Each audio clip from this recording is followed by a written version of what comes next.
Hello, everyone, and welcome to the mystery of William Moore. What is the mystery?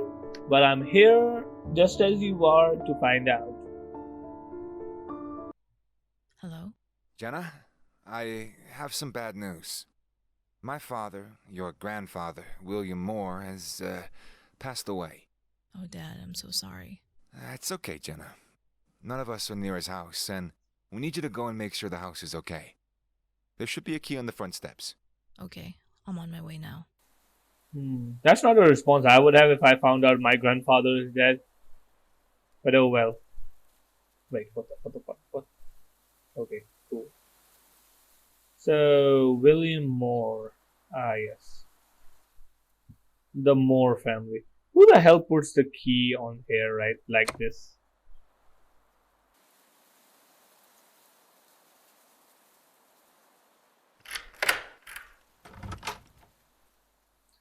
Alright, grandfather. What kind of shit are you cooking?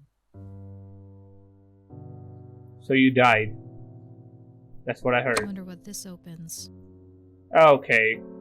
I'm sorry, everyone.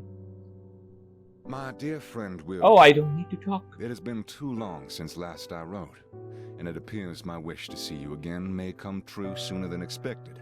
I just wish it was under better circumstances. It won't surprise you that there are members of the guild who aren't happy with your decision. A meeting's been called for July. I'm afraid that your attendance is being insisted. Okay, so a guild is involved. Interesting. So, is it a Cthulhu guild or I never is did beat it Grandpa at chess. He a begged me that I demonic couldn't guild? beat him until I was 18. I could never do it.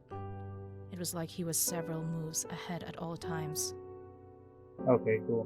What kind of mirror is all the way up there? Who the hell? Okay, Grandpa is a giant, I understand. A painting of Grandma, or another woman. Grandpa never talked about her, or anyone else. Come to think of it, my parents never did either. Okay, that's suspicious. Alright, couple of mysteries are being cleared up. Interesting. Okay, rail. Cool. There's a password somewhere.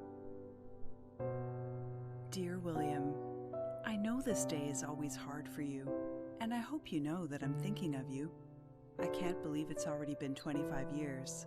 I have often thought of that long evening the three of us spent in the park, watching the stars. It feels like a lifetime ago, but I still remember her laugh as though it was just yesterday. Life can be so unfair. It's a cruel fate that put an end to nights like those, and an even crueler one that left you to raise those children alone. I'm glad you married again. You deserve to be happy. This is why I beg you to reconsider. I can't lose another friend, and the guild needs you now, more than ever. I hope to talk soon. Signed, Willow Green. Okay, so guild is involved personally. I see. Interesting. Anything else? I can't zoom in. Oh, the pot is broken. Locked. Alright, I did get another key. Locked. Okay, cool. Locked. Something is inside. So can you open it? Something is inside. Okay, I can't open it. Anything else? Oh, another one. Take the How does one castle. take a castle? Maybe the castle is a smaller castle, like a miniature. The fuck? Okay. There's a lot of old military paintings here. I don't Cool. remember them being here when I was a kid. Locked. Locked. These are probably all collector's items. Can I jump out of the window? Alright, can't do that. Cool. Looks like Grandpa, but the style is too old. Interesting. So Grandpa was a This house military is guy. old, but I don't know how old. This is locked. I think it was retrofitted with electricity after it was built. Locked. Okay, cool.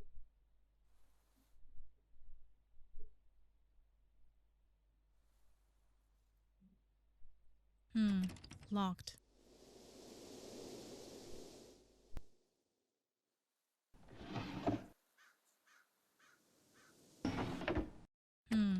Locked.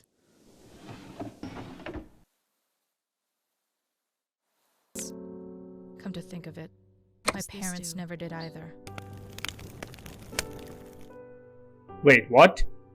This opened? Another set of numbers. Wait, what? Where's the numbers? 9, 5. What do you mean this is the first set of numbers? Third. 9, 5.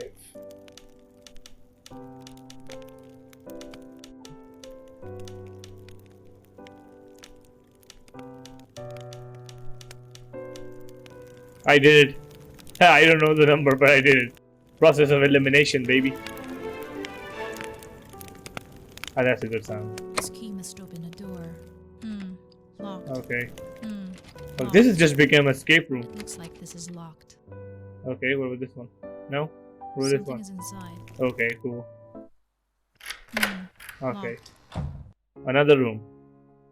I never noticed this painting before. Oh, there's so many keys. His clothes seem to be from a different era.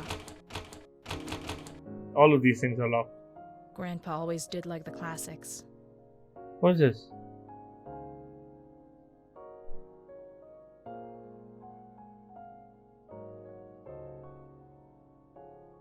No press up press. No press up press. No press up press. I wonder what no press up press means. Looks Okay. like Grandpa. Is this our great grandpa? Picture is too old to be Grandpa. Dear William, I will never not be grateful for all that you've done for me. You are the best friend that anybody could ever ask for. I owe you my life after you helped me escape France in 1917. The dedication you've shown me and the Guild is immeasurable. With all that being said, it's difficult for me to understand why you're doing this. Please, write to me soon. We've always stood by each other. I know what the Guild is saying can't be true, so please just tell me what's going on. Signed, your good and best friend, John Wesson. Hold on, wait a minute. Is my grandfather immortal? The light bulb is missing. Okay. This room doesn't look orderly. It's as if Grandpa was frantically looking for something. Dear William, I must confess something that I wish I told you years ago, but just never knew how. After Margaret left, I tracked her down. I know you asked me not to, but I just had to know why. She moved to Florida in the 80s, married an older man who had a couple of kids from an old relationship. She died in 1993 from lung cancer. You always said smoking would be the death of her. I'm not sure I should have told you this, and through a letter isn't the best way to hear this news. But with how long it's been since we last saw each other in person, and with all the uncertainty at the moment, I thought it better to tell you sooner than later. I hope the closure brings you some comfort. Lots of love, Willow Green. Well then, just get married with this guy already. I know you want to. Okay. This sounds like there's something in here. That's a Ah, lot no, of okay. old newspapers. They might be worth a lot of money. What? Oh yeah, there might be. Did that open? This sounds like there's... Both of them. Nothing else? Oh, the drawers. What is this? A letter? Another one. Up, press down. I wonder what up, press, down means. I guess that didn't work.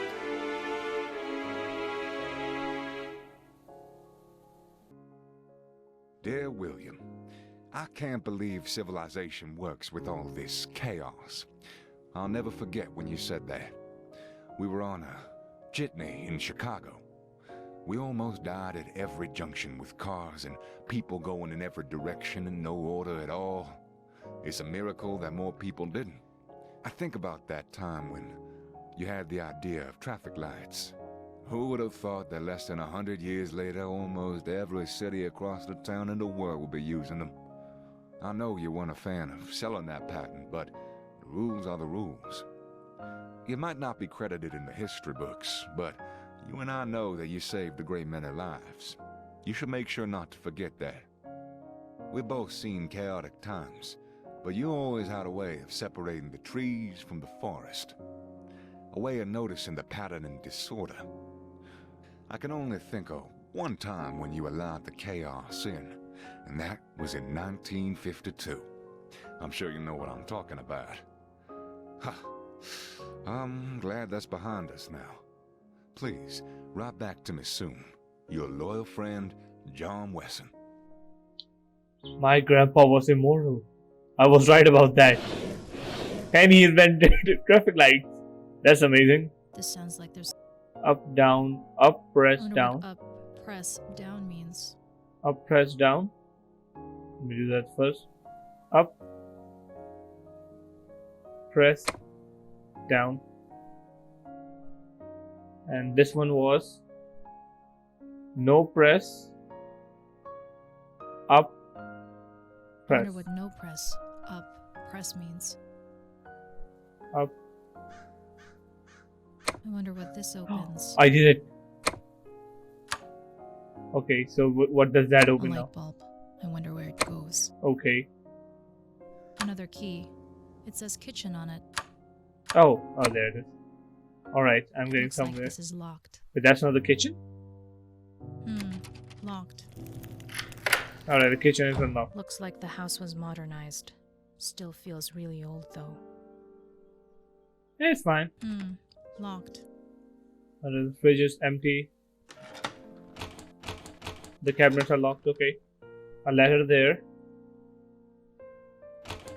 The cabinets are again locked.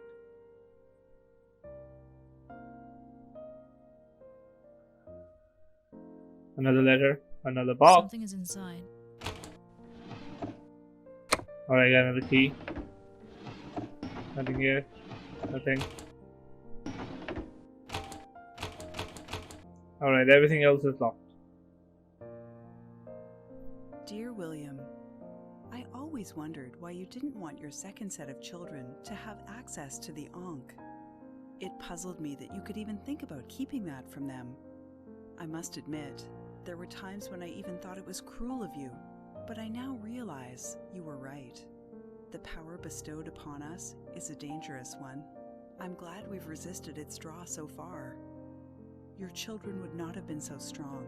I see that now. I guess you always did. There is something wrong with the guild, and I thank you for helping me to notice it. The power of the Ankh has corrupted it. Without proper support from each other, I worry we'll do something even more selfish and perilous for the rest of society than the last crash.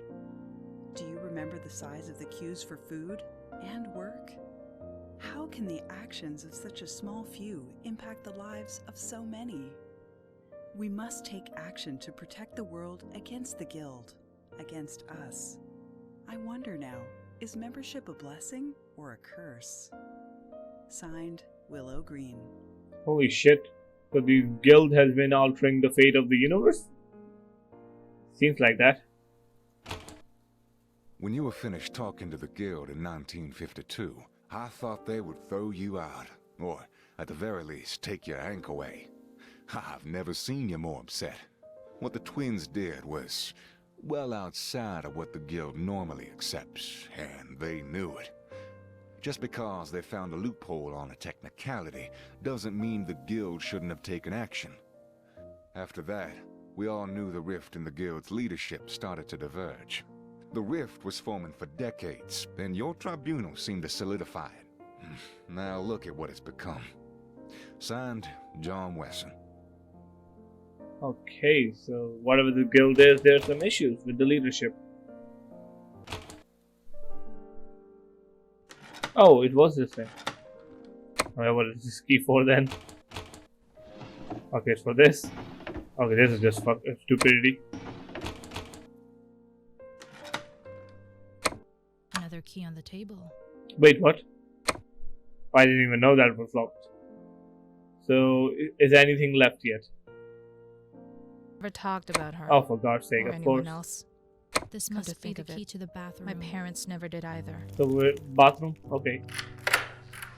Alright. Alright, new hell we are into. Lion count. What? Looks like there are a lot of statues. I better find them all.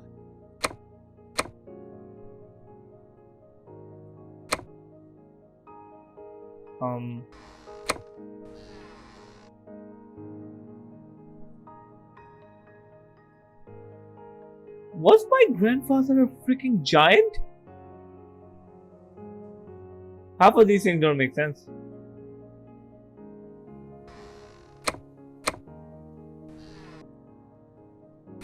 Oh wow. Found another one. Oh, there it is.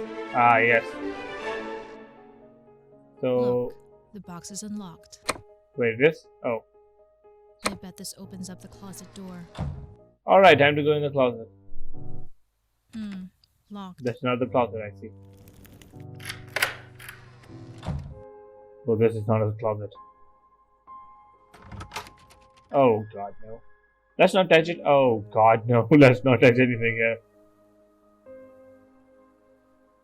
You have a great grandchild. Her name's Ellie, and she's healthy and beautiful. I know the past is difficult to leave behind, but Julie wants you to meet her. The whole family wants to see you. You owe them that at least. You won't always have this chance to make amends. I wish more than anything that I rebuilt the bridges I burnt with my family while I had the chance, and I'll regret it for the rest of my life. Don't make the same mistake. They want to see you. Signed, Willow Green. Alright, Willow. I Something understand. is inside. Something is inside. Down, down.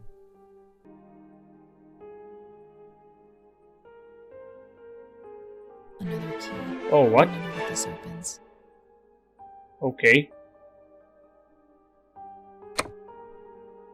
Alright, luckily me, I guess. Something is inside. Something is inside. Oh, the last one. I bet this goes to one of the bedrooms upstairs.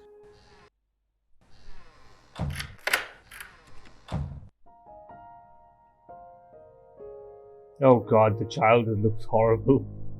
Okay. Picture of Dad when he was young. This was his room. Ah, I'm in my daddy's room. All classics. What's inside? I can't see. Nothing, I guess. Ah, key. Let's see what it's for.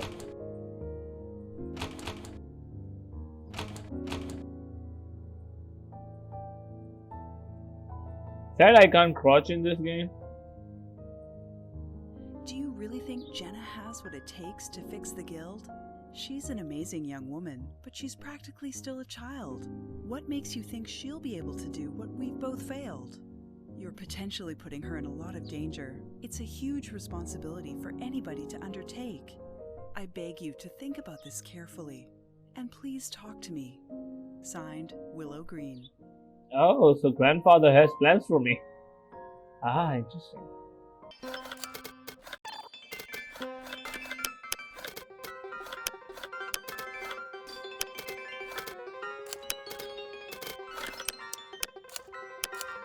Opens the other bedroom. Oh, you bet, huh? Oh my god. Fancy. My aunt always did like horses. That's not... Okay, that's still the horse, yes. You're right. Okay.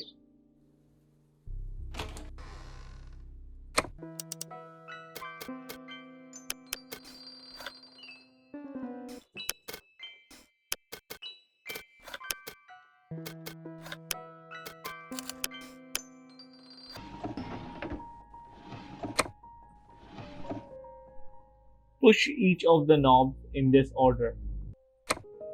1, 2. 1, 2, 3, 4, 5, 6. 1, 2, 3, 4. I bet this opens the master bedroom. I am so confused, but I don't know how I'm playing this game. Oh, stop it.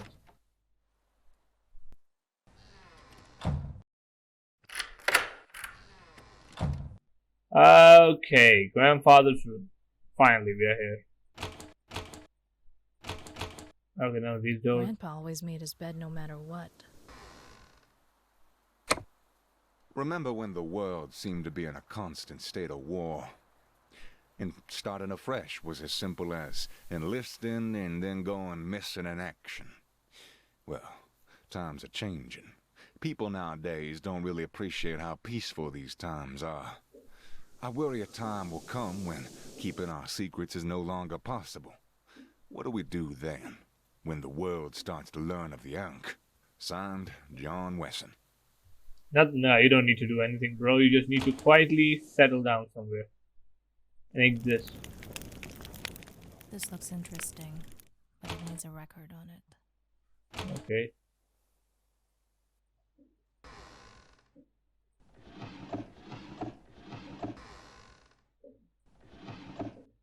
Something is inside. Did I ever tell you I saw Mary in New York after we left Europe? Heh, must have been 20 years since I'd last seen her. She looked so different, so much older and more frail. She saw me. She even said my name. I pretended not to hear her and walked past. I felt awful, but how do you even begin to explain? She looked sad as I turned around the corner. I always do wonder what would have happened if I'd been honest to her all these years ago, and I just told her about all the Ankhs and the Guild. Signed, John Wesson. Well, then she would have, well, it would not have gone good.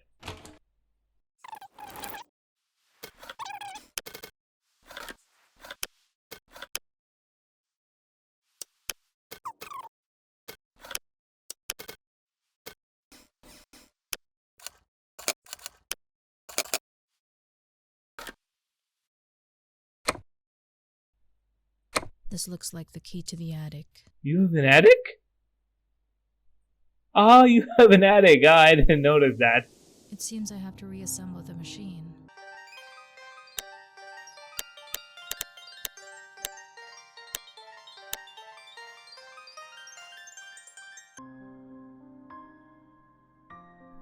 Oh, there it is. What the hell is this machine I again? think this key goes for basement. Okay, fine, I guess so. Grandpa, are you alive? Or I know you might be. What the hell happened to this thing? Somebody was not pleased with my grandfather.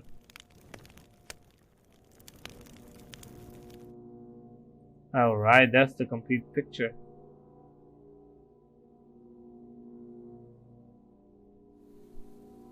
Was he trying to make a machine?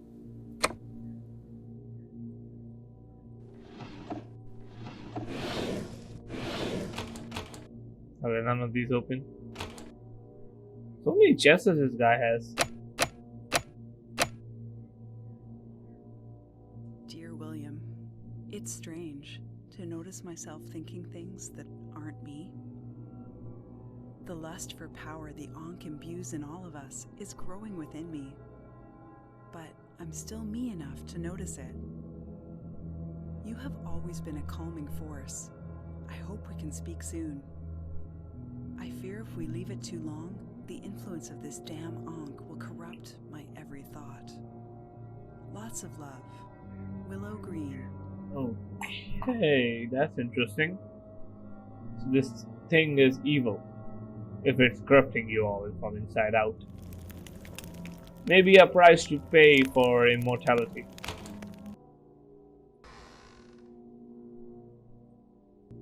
Oh, I This didn't. looks like it goes to the device outside. Wait, I didn't pick it up? Oh, I didn't pick up whatever it was.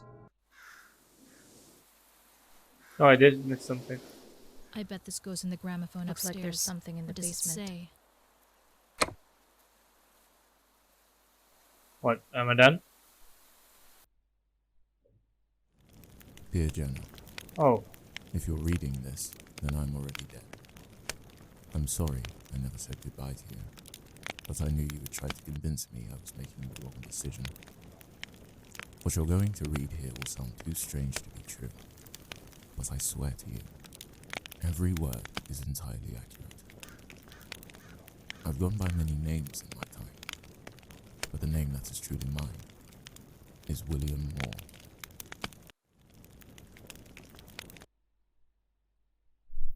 What am I? I'm still me, right?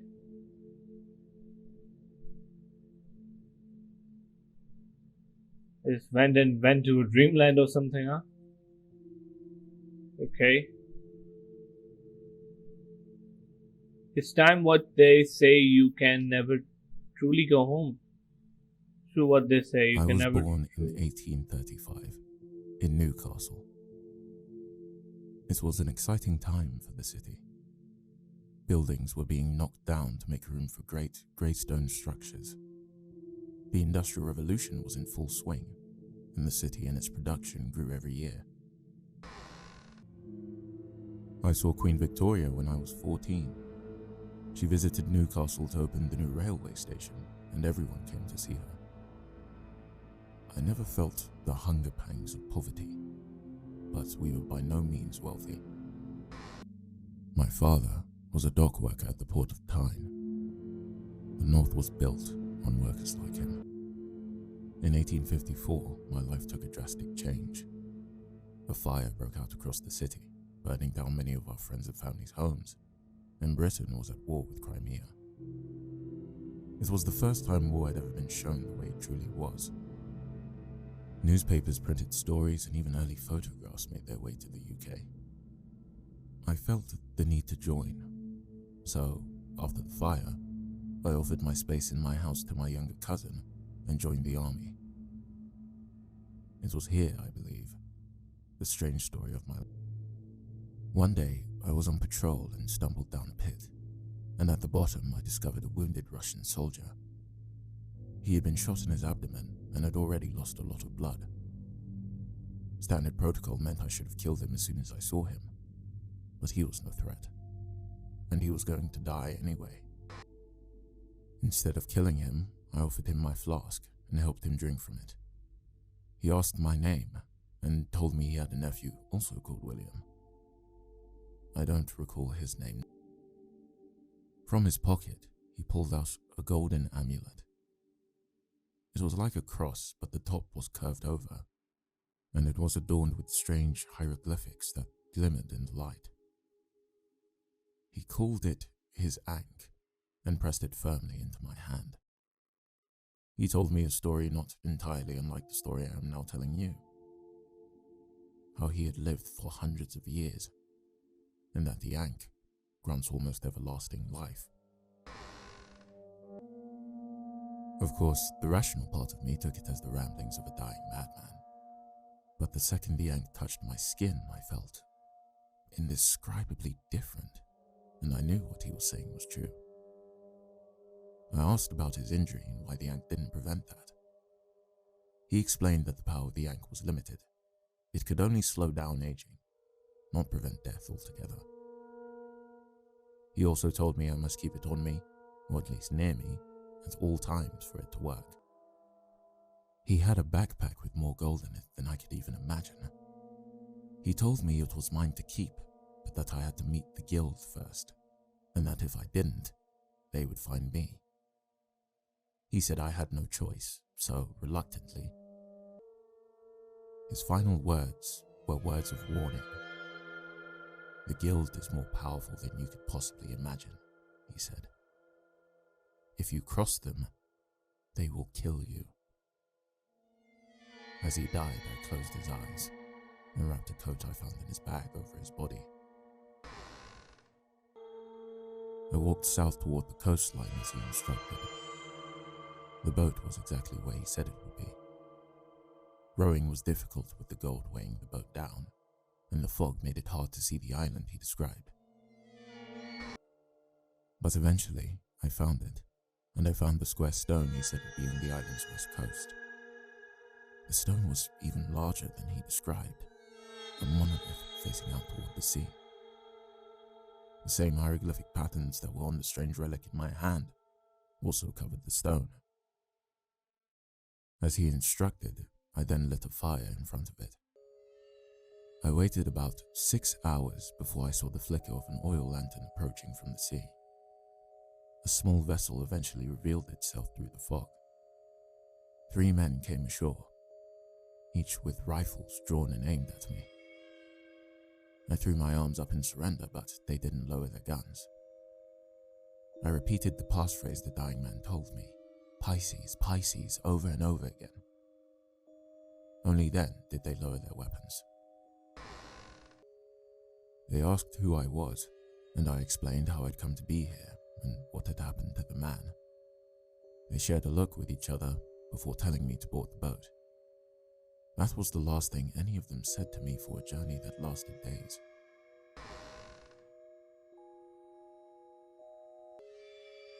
We arrived on another island. I never did learn where. I was ushered through castle ruins into a room with the most marvelous decor. The room hosted the most impressive display of historical artifacts I, even to this day, have ever seen. There were Roman and Greek sculptures that would be the prized possession of any museum nowadays. Their condition kept immaculate and preserved through the ages. The walls were covered with paintings from many different cultures and art styles. A grand table laden with golden chalices and glistening silverware stretched the length of the room. Around the table were 10 seats. One of the men I sailed with gestured toward one of them, then left. I waited half an hour before the door again opened. 9 robed men entered the room, each taking one of the remaining seats at the table. Servers entered and poured each one, as well as me, a drink, and shortly after food was brought in. Then attention shifted toward me and the interrogation began. I retold the story of how I got to be here. They were friendly but insistent, and if I didn't answer something to their satisfaction, they probed for further detail until I did. Some of the questions were not even related to the dying man, but were philosophical or moral questions. After 2 hours of deep interrogation, they seemed satisfied.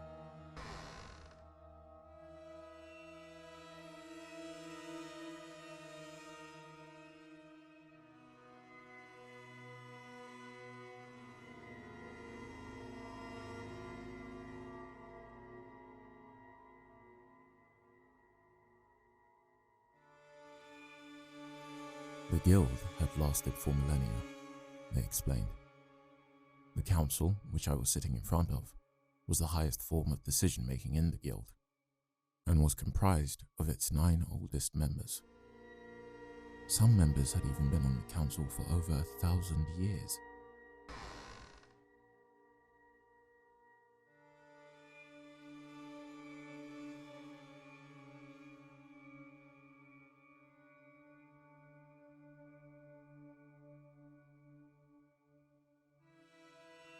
They then told me about the object I had in my pocket. They told me it granted almost everlasting life, and that this ankh was now mine, and I should always keep it close to my heart. There's a button on the ankh, they explained, which allows you to duplicate it once every 10 years. This is how the guild grows. The ankh is the most powerful item ever gifted to man, but its power, they warned, is alluring. To some, even all-consuming. Throughout the millennia of the guild's existence, the guild kept the ankh secret, but they also kept it under control.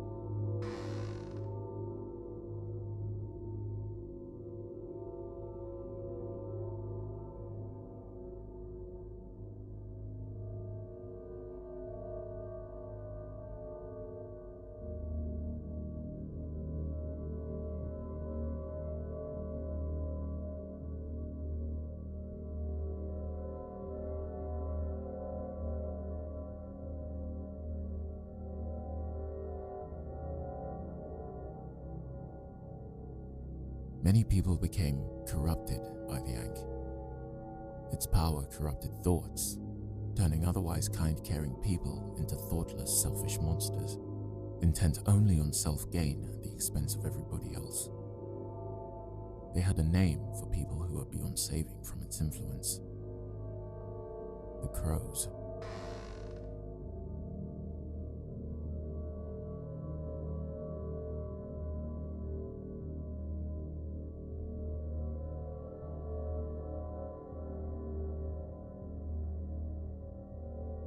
They also told me about the rules.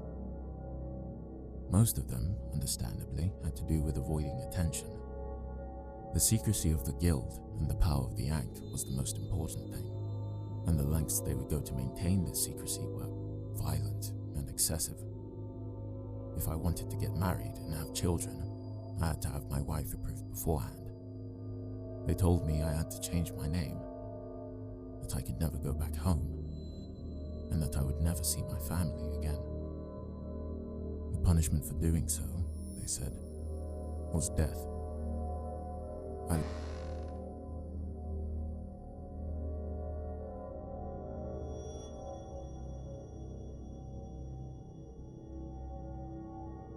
left the island rich beyond my wildest dreams, but entirely alone. For the first time in my life, I had not one friend or family member I could talk to.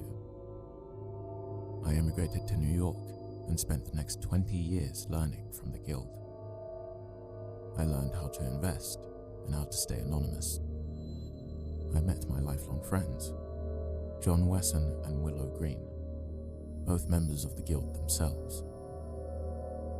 Though I did miss my family, life was good and peaceful.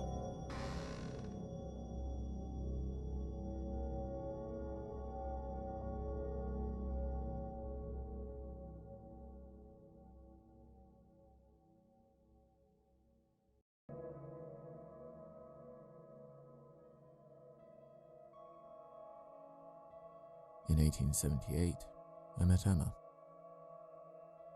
I fell in love from the moment I saw her. She was smart and beautiful, but most importantly, she made me laugh. It was 3 years before I told her about the Ankh, the guild, and how old I really was. She, of course, didn't believe me at first, but after meeting John and Willow, she came to realize I wasn't joking. She was so nervous when it came time to meet the guild.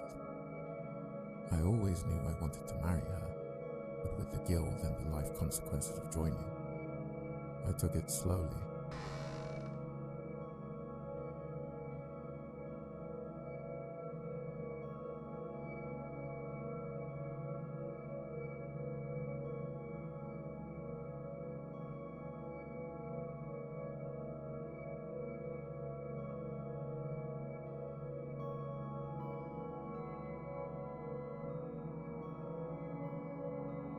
She was given the task of delivering a case full of gold across the country.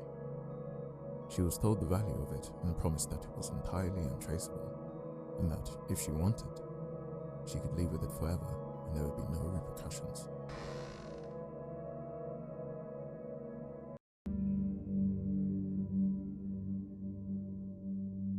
There was a part of me that was frightened she would. She was inducted into the guild a week later. We bought this house together. New York had tired us both out, and after being inducted into the guild, Emma was needing a new identity and location to live.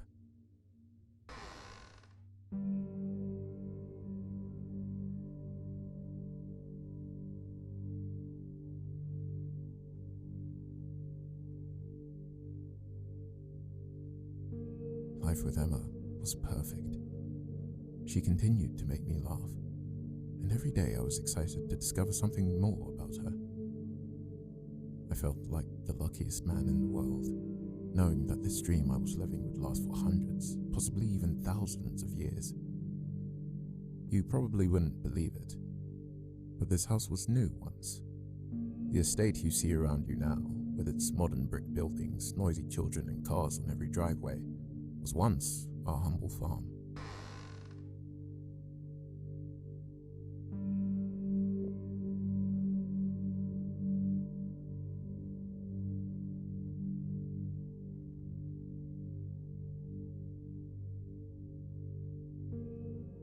When she told me she was pregnant, I was so excited to raise a child with her. We talked endlessly about what the child would be when they grew up, how they would put an end to war and poverty, how they would raise their own family and we would have a town full of grandchildren and great-grandchildren to watch over.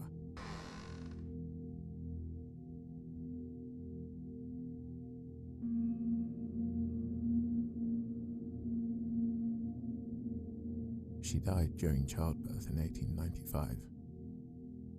Both the children survived. We were going to name them George and Joseph, but Emma liked Charles better than Joseph, so I named them George and Charles.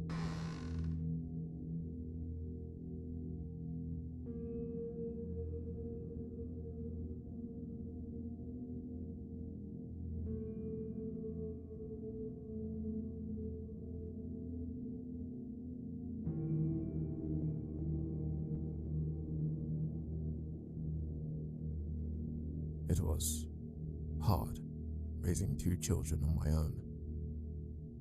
Losing Emma took the excitement out of it. I found myself resenting them, even blaming them for what had happened to her. I hated them, but I hated myself more for feeling this way. It's not what Emma would have wanted.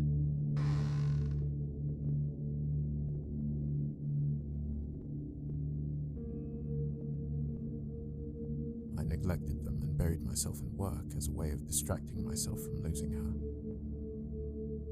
I think this is why they turned out the way they did. It was around this time John and I started the investment firm Moore & Wesson. We provided loans to up-and-coming entrepreneurs and were making money at a rate beyond anything I had ever imagined.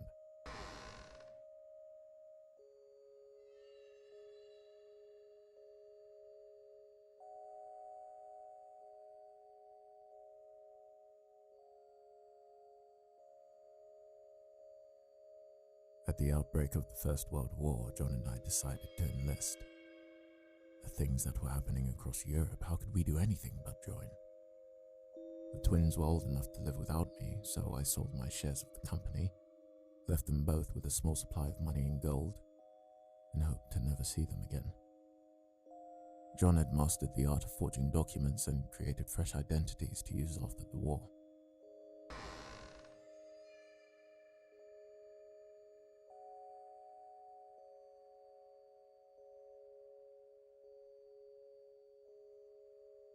The horrors of war quickly came back, but this was completely unlike the Crimean War. We spent months in trenches unable to advance. Constant bullets and explosions rained overhead. Your ears would constantly ring from the blasts, and an uninterrupted night's sleep was unheard of. Many of the young men I shipped with died horrible deaths. I don't know why I, who by this point had lived a full life, and who at times wanted to die, survived. But life is strange like that.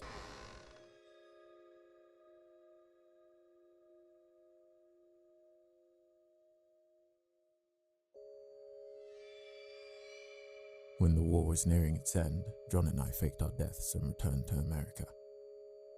I moved to Chicago and John moved to California. I was going by Joseph at this time. It seemed like a nice way to honor Emma.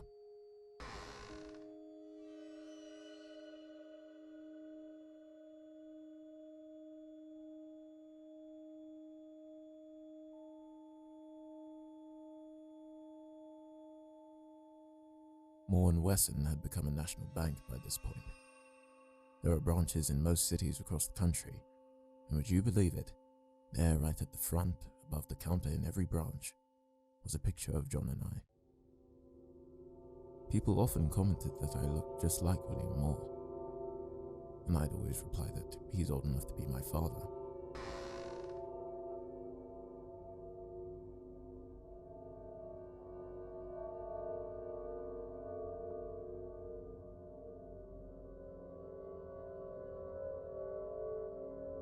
I was reading a newspaper sometime in the early 1920s when I saw George and Charles there on the page looking back at me. I still remember the headline of the article: war heroes and sons of William Moore start their own bank.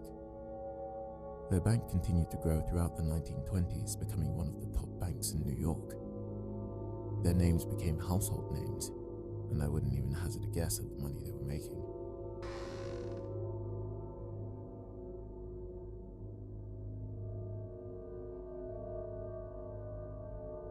But there was something else I noticed when I saw them in the paper.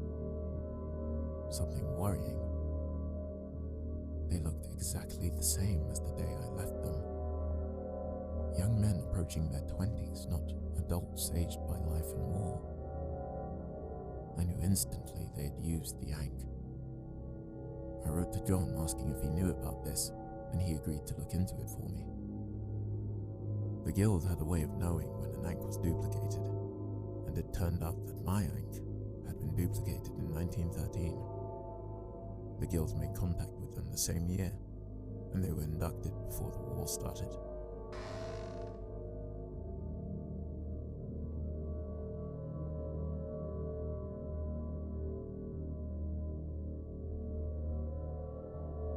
I knew I had a responsibility to reach out to them.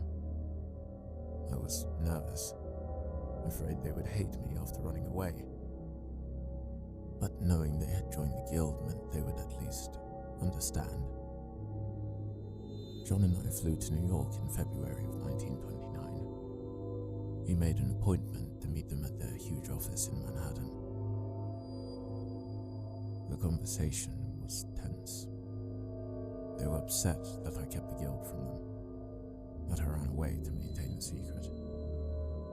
And even though I tried to explain the burden of being in the guild and the real cost of the Yank, they said it should have been up to them to decide if the cost was too high.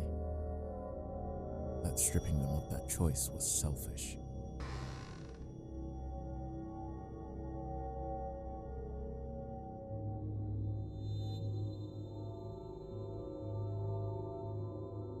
Perhaps they were right, but I knew since they were young children that the power of the Yank would corrupt them. They were the sort of people the Yank feeds on. We spent the rest of the day eating and drinking. The best chefs in New York catered to our every need. We drank wines and champagnes that cost more than most people earned in a year, even a lifetime.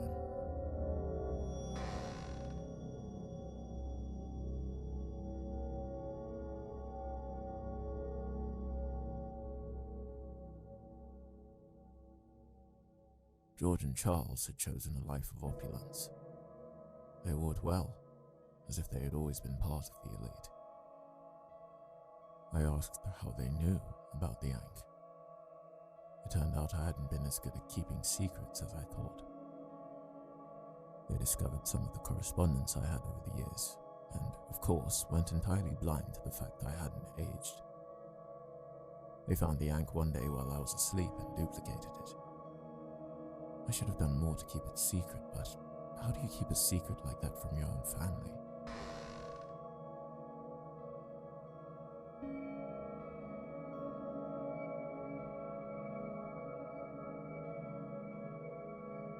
They had joined the guild together, and the guild gave them a second Yank so they wouldn't have to wait 5 years to both be under its sway.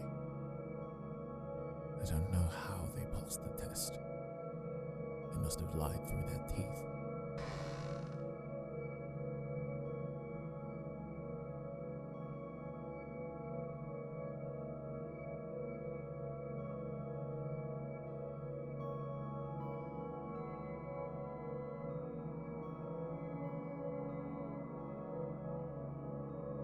After conversation moved on from the guild, they told us about their business, how the loans they were creating were basically worthless. They were making money at the expense of the people using their services. They told us that something big was coming. John and I already knew that the guild were extremely powerful. But it wasn't until this conversation I realized just how powerful and pervasive they were. All of the top bankers in the country were guild members, and a great many of them had already been corrupted by the Yank.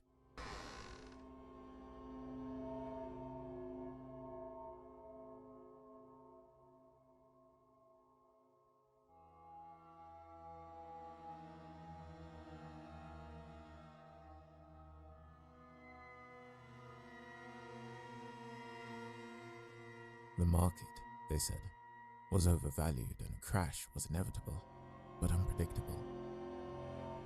So they were taking measures into their own hands and were going to crash the market in September. The sell-off had already started at a small scale, but by September the sell-off would be massive. The moguls had already started shorting their stocks, and while the rest of the country would plummet into an economic depression, wealthy guild members stood to make unprecedented amounts of money. The sell-off would present a unique opportunity to buy stocks in almost any industry at the lowest price they had been in decades. With the widespread adoption of cars, the ever-increasing demand for flight, and the film industry entering a period of boom, there were so many industries to take advantage of, and so much money to make.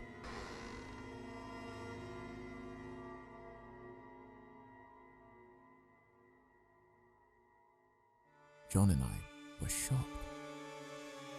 We implored them to reconsider and warned them of the effect that would have on ordinary people, but they wouldn't listen. We spent weeks devising ways to stop the ploy. Countless hours spent arguing with the guild, begging them to do something. We weren't surprised to find out that it was the crows behind the plan. Nor were we surprised to find out the twins had joined the faction. We were, however, surprised to find out just how powerless the guild was to stop them.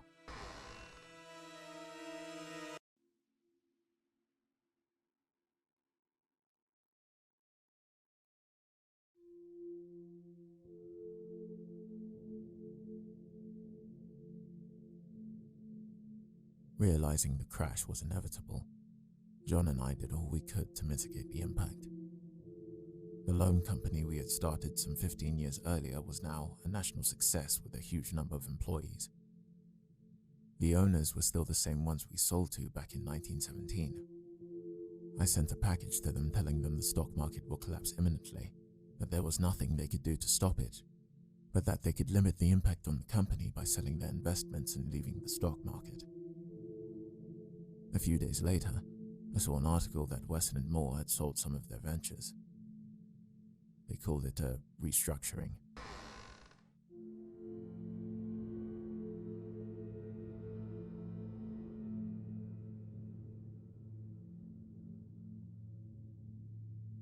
And when the Wall Street crash came in September, Wesson & Moore managed to remain open, keeping the majority of its employees in work across the country.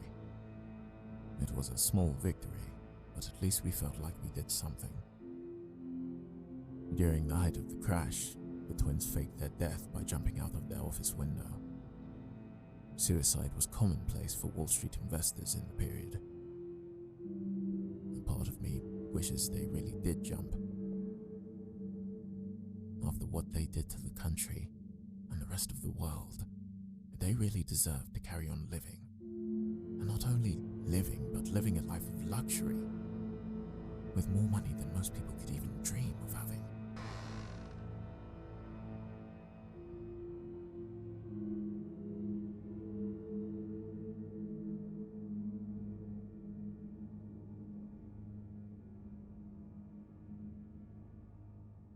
I donated as much money as I could afford. Working within the guild, we set up soup kitchens across the country. Bread lines formed, sometimes for miles. They helped, and thanks to their work, many people who would have otherwise died from starvation survived. But it was still not enough. The global economic and political situation was dire, and most people knew that a war was coming. I spent the 30s traveling the world. Flying by airplane was magical and opened up so much of the world to me. When I joined the Crimean War all those years ago, I never thought I'd make it past 25. And yet in 1935 I celebrated my 100th birthday.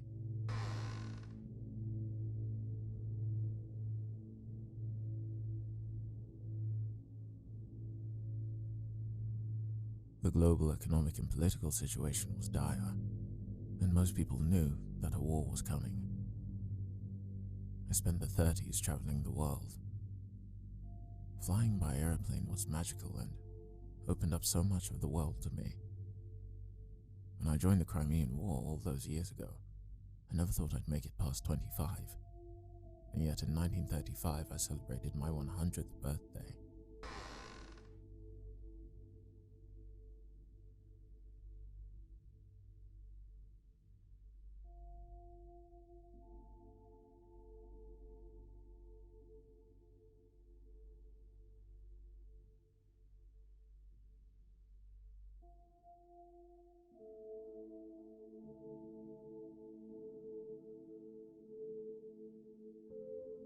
In 1936, I travelled to Germany for the Olympics. The event was grand. The Germans had built stadiums on a scale I'd never seen before. The event was televised across the world, and it looked immaculate. Despite how it looked, it felt completely different. The swastika hadn't yet become the symbol of hate we recognize it as today, but a rampant nationalism could be felt in the air. The German papers condemned attendance and the participation of black people and Jews. A hatred in the air when Jesse Owens, a black American track runner, won his gold medal was palpable.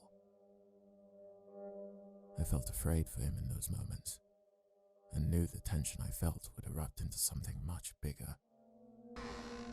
In 1939, it did.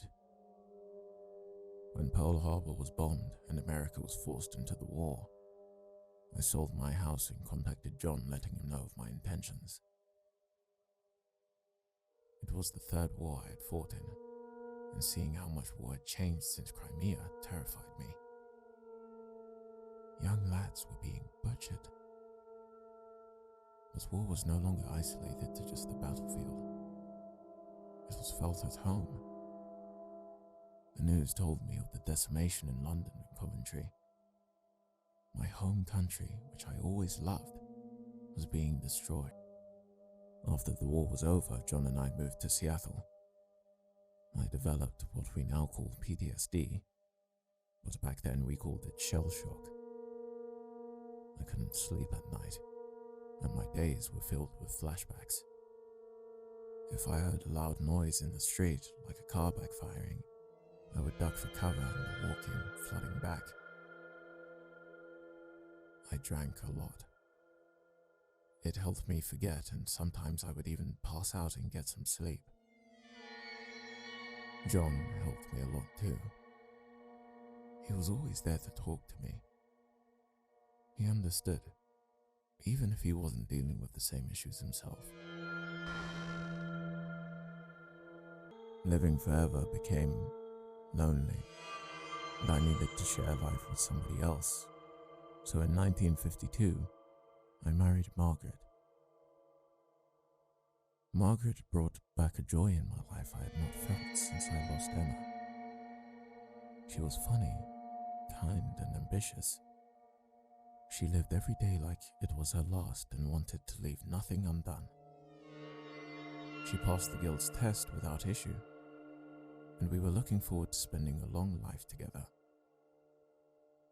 In 1952, I really felt like life was worth living again.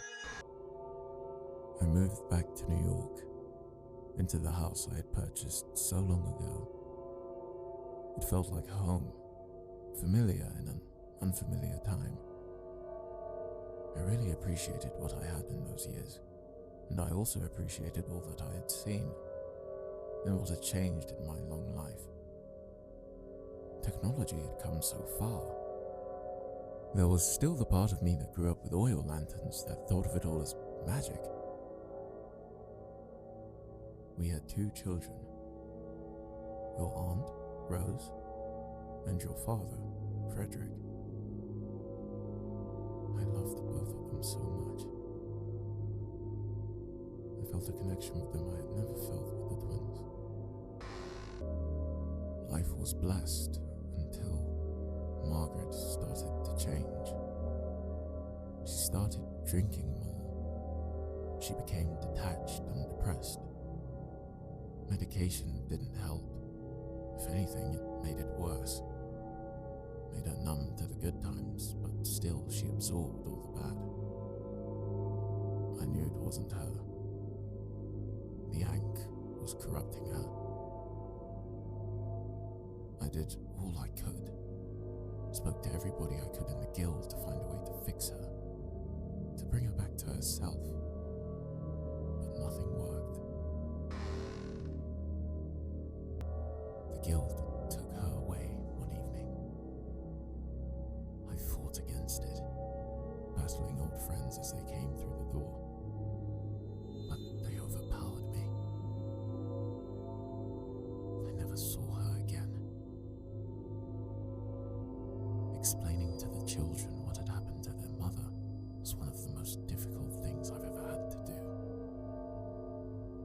I couldn't tell them the truth, but what could I say?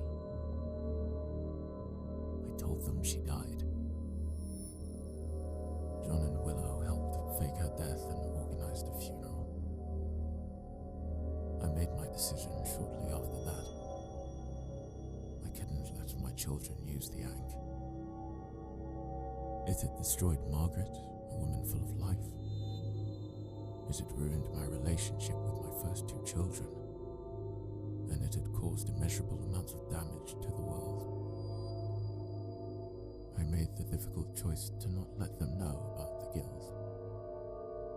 Knowing they would grow up and one day die before I even appeared to age was hard and filled me with guilt. But I had no other option. In the 1970s, I started to feel hatred and sadness. It wasn't the same as I felt after the war, but instead deeper. Less visible, but I struggled to find any meaning in life.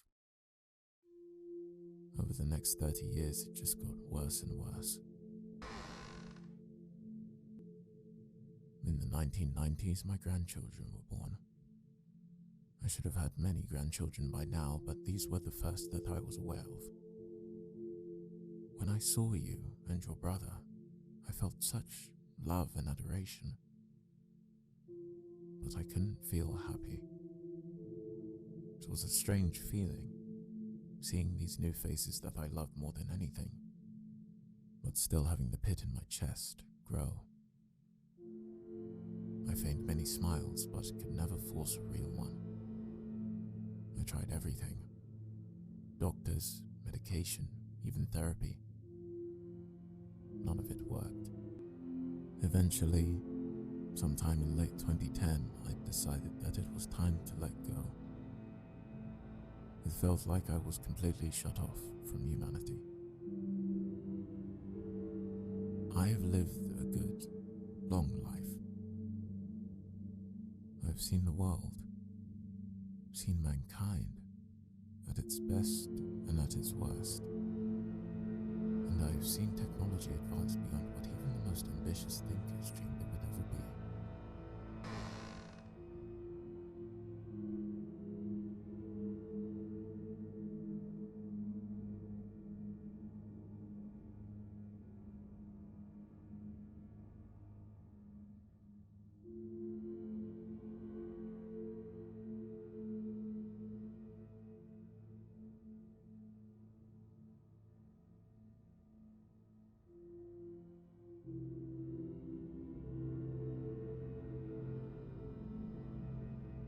Oh no.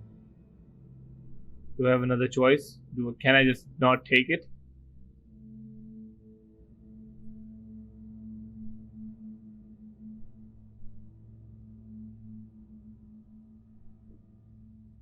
Oh god, that's interesting.